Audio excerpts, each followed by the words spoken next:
Olá, este é o Poder Entrevista. Eu sou Laís Carregosa, repórter do Poder 360 e vou entrevistar André Clark, vice-presidente sênior para o Hub América Latina da Siemens Energy e diretor-geral da Siemens Energy no Brasil. André tem 51 anos, é formado em Engenharia Química pela USP e tem MBA em Gestão de Finanças e Operações pela Stern School of Business da Universidade de Nova York. Tem 17 anos de experiência nos segmentos de energia, óleo e gás, manufatura, logística e infraestrutura. André, obrigada por ter aceitado o convite. O privilégio é meu. Eu sou um fã do Poder 360 e o trabalho que vocês estão fazendo aí. E também dessas entrevistas. Sou ávido leitor dos seus entrevistados, Laís. Agradeço também a todos os web espectadores que assistem a este programa. Essa entrevista está sendo gravada no Estúdio Poder 360, em Brasília, em 20 de março de 2023. Para ficar sempre bem informado, inscreva-se no canal do Poder 360, ative as notificações e não perca nenhuma informação relevante. André, eu começo essa entrevista perguntando: o senhor esteve presente na comitiva que recebeu o chanceler alemão Olaf Scholz no Brasil em janeiro. Na ocasião, foi anunciado o interesse de cooperação dos dois países no segmento de energias renováveis, principalmente na produção de hidrogênio verde. O que se pode esperar dessa parceria? Laís, é uma sequência, né? O chanceler Scholz, na verdade, uma quádrupla sequência. Importante dizer isso. Vem o presidente da Alemanha na posse, vem o chanceler Scholz com uma comitiva grande, em seguida o ministro Habeck e, por último, semana passada, a vice-presidente da União Europeia, Margrethe Vestager. Isso significa uma aproximação estratégica com a América Latina, América do Sul em especial, e o Brasil, Europa e Alemanha. Sim, o Brasil e outros países da América do Sul são estratégicos para a transição energética europeia e o Brasil está dando sinais de que sua diplomacia volta a jogar esse jogo de forma estratégica. Então, no mundo do hidrogênio verde, a Europa, a Alemanha em especial, se prepara para essa transição energética de forma incisiva, e o Brasil é parceiro estratégico por vários motivos. Em novembro de 2022, a Siemens Energy anunciou um memorando com a Quinto Energy para estudar a viabilidade de produção de hidrogênio verde em Camaçari, na Bahia. Qual será o mercado consumidor desse combustível? Olha, nós estamos analisando quase uma dezena de projetos pelo Brasil todo. Todos eles, Laís, têm duas características. A onda 1, que é o consumo de hidrogênio verde na indústria, o que a gente chama de descarbonização profunda de indústrias como aço, como fertilizantes, como amônia. O Brasil é grande consumidor dessas coisas e também exportador dessas coisas. E a onda 2, que é quase que exclusivamente para exportação em escalas maiores ainda. São duas grandes ondas.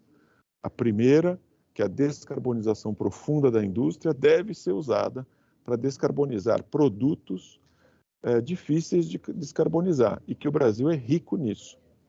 Aqui eu incluo um conjunto grande de matérias-primas, como as pelotas de minério de ferro que são exportadas, o aço e mesmo a produção de fertilizantes verdes, a partir da abundante e competitiva energia verde brasileira. Em seguida, Laís, vai vir os projetos que a gente chama de escala de gigawatt scale, ou seja, são gigawatts de energia renovável com infraestrutura para transformar em hidrogênio verde e então em amônia para exportação para o mundo, Europa, Japão e outras geografias. Esses projetos estão se preparando para isso. Viabilidade econômica, logística, a própria técnica ligada a isso, sistemas de transmissão, sistemas de produção da energia verde. É o que a gente chama furar o teto da demanda doméstica. O Brasil é profundamente competitivo nas energias renováveis, solar, eólica, hidráulica. Esse crescimento está sendo limitado pela demanda doméstica. A hora que você começa a exportar produtos como o hidrogênio verde e a amônia, você começa a abastecer outros países com energia verde. Isso está acontecendo, os projetos estão em andamento e a cadeia inteira de fornecedores, de investidores, está atenta a essas mudanças. Esse mercado está em criação, Laís. Um mercado líquido e regulado de hidrogênio verde, na forma de amônia, as logísticas nos portos de entrada estão sendo construídas no mundo inteiro. Então, é algo que está fervilhante e o Brasil está no centro das atenções desse jogo. Não é o único país, mas está no centro das atenções. O Brasil, Laís, é visto como um país democrático, realizou eleições com sucesso, com estabilidade contratual e tantas outras características que no mundo das energias se tornou vital para a escolha de parceiros estratégicos. O Brasil é um deles. Enquanto ainda não há ganhos de escala na produção do hidrogênio verde, o combustível é custoso. Como fomentar essa indústria nacional que seria descarbonizada, ou há quem também fala em reindustrialização limpa no Brasil? Laís, algumas características do hidrogênio verde. Primeiro, quase 70% do seu custo é ligado ao custo da energia que abastece o sistema. A energia verde brasileira é, se não a mais competitiva do planeta, talvez uma das mais competitivas. Hoje, em escala ainda que semi-industrial, o Brasil logrará produzir hidrogênio verde de forma extremamente competitiva. Hoje, nas escalas semi-industriais. Por quê? Porque produzimos energia eólica e solar a preços singularmente competitivos. Imagine à medida que essa escala aumente. O problema da escala, Laís, é que a produção, por exemplo, dos commodities como amônia e fertilizantes, exigem escala e, portanto, mercado demandante de característica específica. Precisa de mercados líquidos e transparentes. Hoje, ainda não existe essa negociação de commodity nas bolsas internacionais, como é o caso do gás liquefeito, o gás natural liquefeito, por exemplo, que virou uma commodity global em menos de 10 anos. O hidrogênio andará nesta direção. Contudo, o hidrogênio ainda apresenta desafios grandes na sua logística. Não se transporta hidrogênio verde em navios ou em dutos ainda, em lugar nenhum do mundo. A humanidade vai demorar um tempo para essas infraestruturas.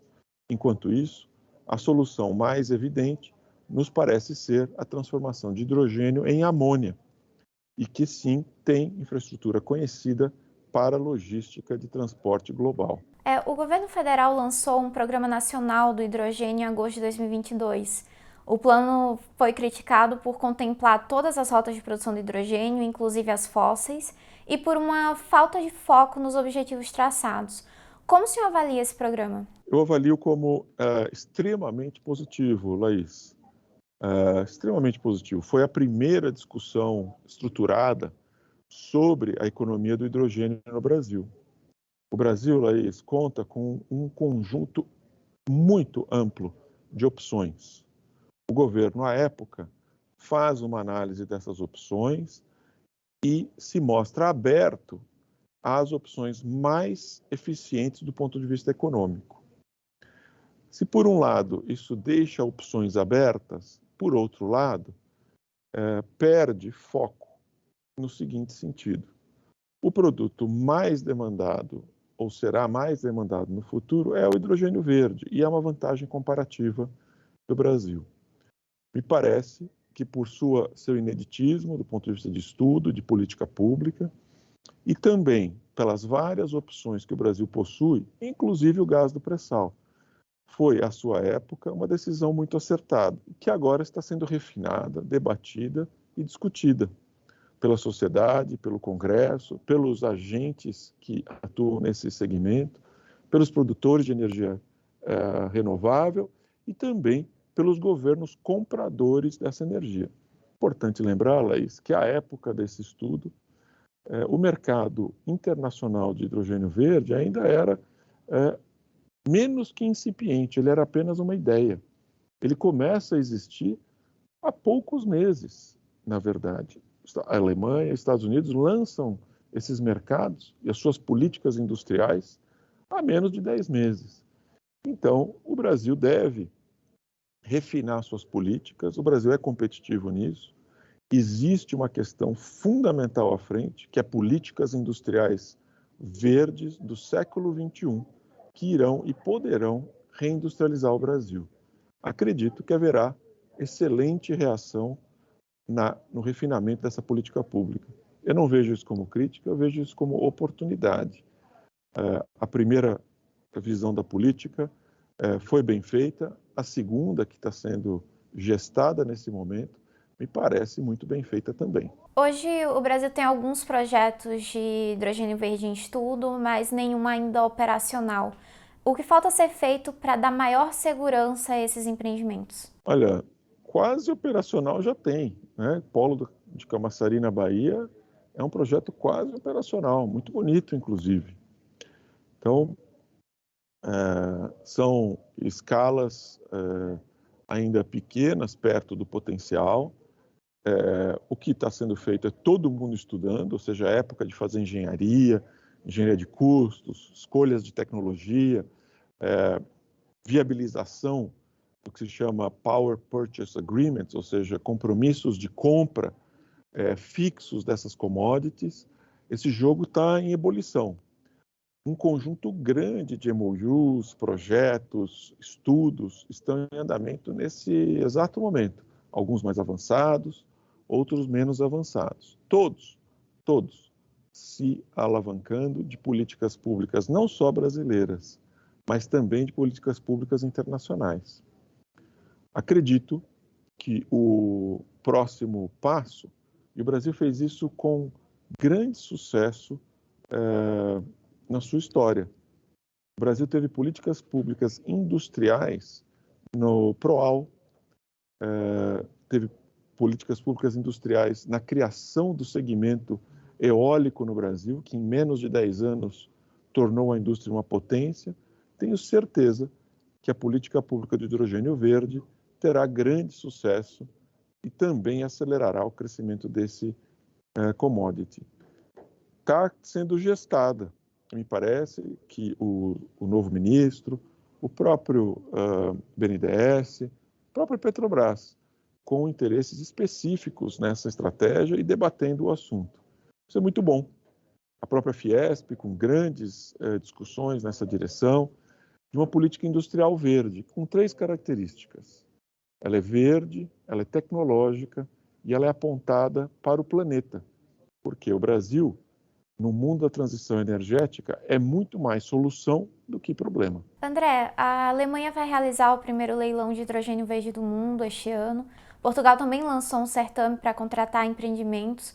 Como se avalia a competitividade dos projetos no Brasil e na América Latina para disputar esses leilões? Olha, esses primeiros leilões são leilões que eu reputo relativamente pequenos, mas teste, né? São experimentos importantes, passo a passo e testes.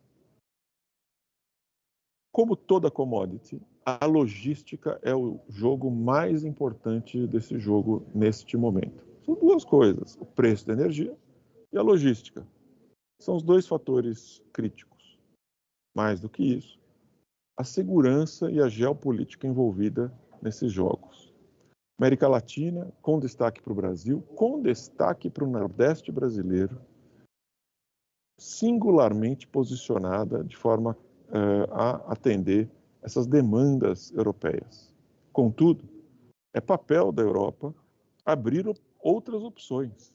O norte da Europa, a África saariana, são áreas de interesse geopolítico para a Europa. Por quê? Se chega de duto, se abastece com dutos a Europa a partir dessas regiões. Também existe interesse europeu na pacificação e na transição energética dessas regiões. todos vão jogar com as suas armas. O Brasil não é o único jogador global desse jogo, mas está muito bem posicionado. Precisa deixar sua posição clara, robusta e competitiva. Vide que o Chile, por exemplo, saiu na frente, foi inovador, comprou a ideia muito rapidamente e se posicionou como futuro abastecedor, principalmente do mundo oriental, de hidrogênio verde de alta escala, principalmente em sua região magalhânica, extremo sul da América do Sul.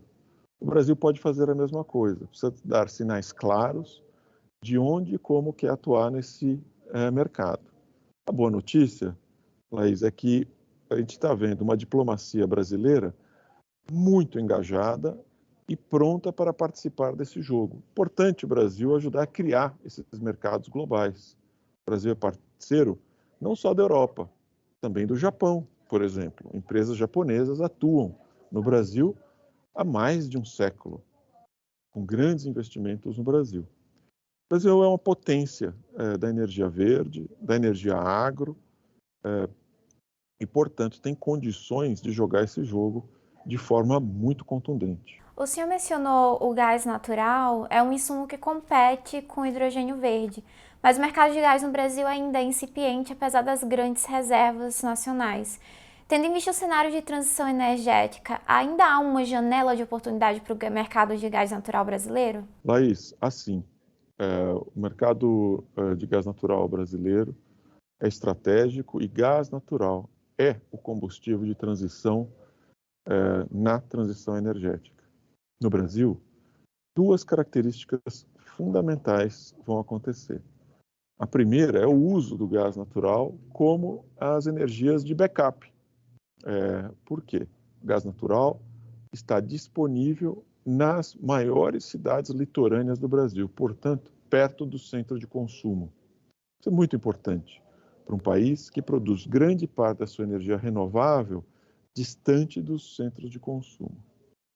A segunda coisa, Laís, que me parece importante ver, é que o Brasil desenvolve também polos competitivos de gás em regiões que têm alto potencial de desenvolver energia renovável, especificamente Nordeste, Ceará, Rio Grande do Norte, Bahia, com recursos, Espírito Santo, com recursos naturais de gás, também associados a recursos de energia renovável.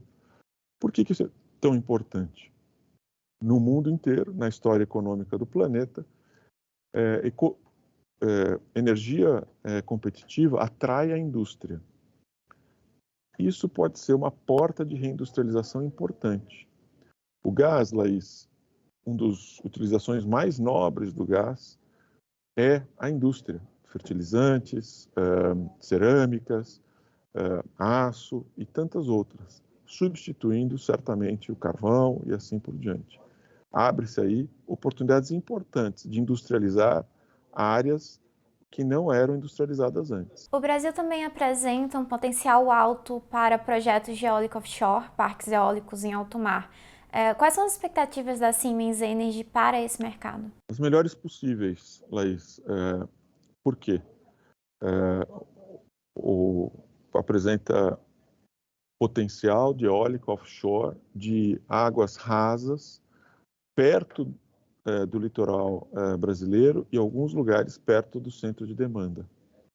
Isso faz com que essas eólicas offshore possam ser uma nova geração da energia elétrica no Brasil. Mais do que isso, o Brasil demonstrou proficiência e a montagem de uma indústria offshore extremamente competente por causa do nosso óleo offshore.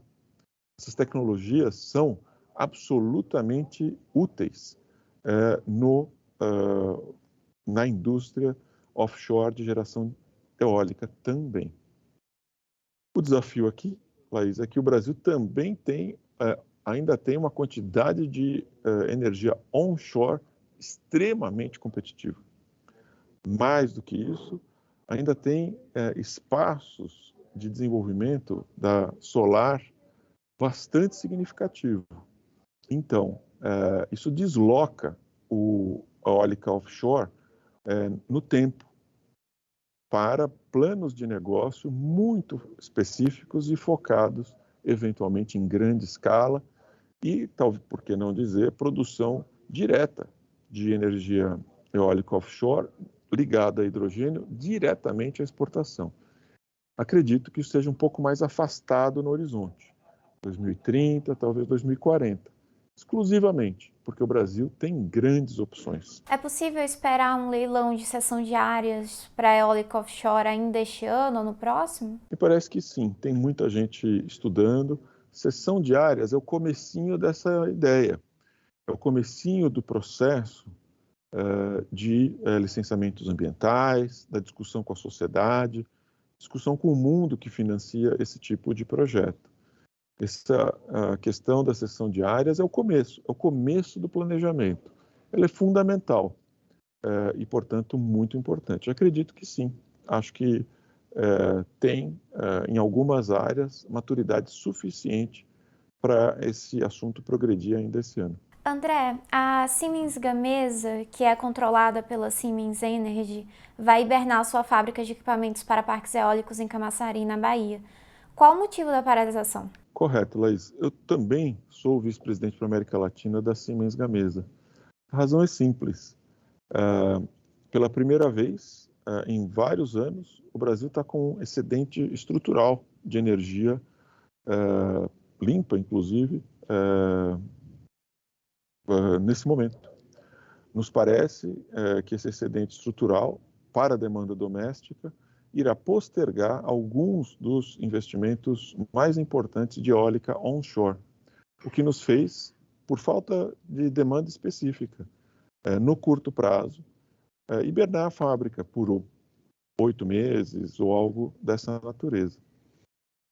Simplesmente uma falta de demanda pontual. Como você sabe, a indústria eólica é uma indústria de cadeia de valor integrada. Quando um parque eólico é vendido, já se vende a cadeia toda, as torres, as pás, os aerogeradores, numa logística bastante específica e configurada para o Brasil. Esse excesso de demanda faz com que os projetos se afastem no tempo, também um pouco pela alta dos juros, né? E fazendo com que a demanda, durante esse pequeno período, se vá. A gente teve que congelar a fábrica, ela está lá, bonitinha, está trabalhando ainda até meados de julho, mas deve ser congelada por alguns meses, depois a gente volta. O mercado brasileiro continua atrativo nesse período, no curto e médio prazo? Profundamente, Laís, profundamente. A gente continua, em especial, explorando a aplicação das energias renováveis, eólica com destaque, diretamente no mundo industrial. Siderurgias, produção de fertilizantes e polos petroquímicos, como o próprio de Camaçari. Então, sim, absolutamente. Só que tem bastante energia renovável, toda ela vendida no mercado livre. Portanto, há aí uma pergunta no ar: quando é que o mercado de eólicas retorna? Nós temos aí uma quantidade grande de solar vindo, uma quantidade maior ainda de solar distribuída, disponível. A pergunta é quando isso volta. As hidrelétricas fundamentais no Brasil, com o regime de chuvas positivo, né, que nós tivemos esses meses, nos parece que deve perdurar durante entre 12 e 18 meses à frente. Esse excesso de energia, com taxa de juros alta, desloca os projetos de eólica um pouquinho para frente. Chega ao final esta edição do Poder Entrevista. Em nome do jornal digital Poder 360, eu agradeço a André Clark por ter aceitado o convite. Obrigado, Laís. Agradeço também a todos os web espectadores que assistiram a este programa. Essa entrevista foi gravada no Estúdio Poder 360, em Brasília, em 20 de março de 2023. Para ficar sempre bem informado, inscreva-se no canal do Poder 360, ative as notificações e não perca nenhuma informação relevante. Muito obrigada e até a próxima!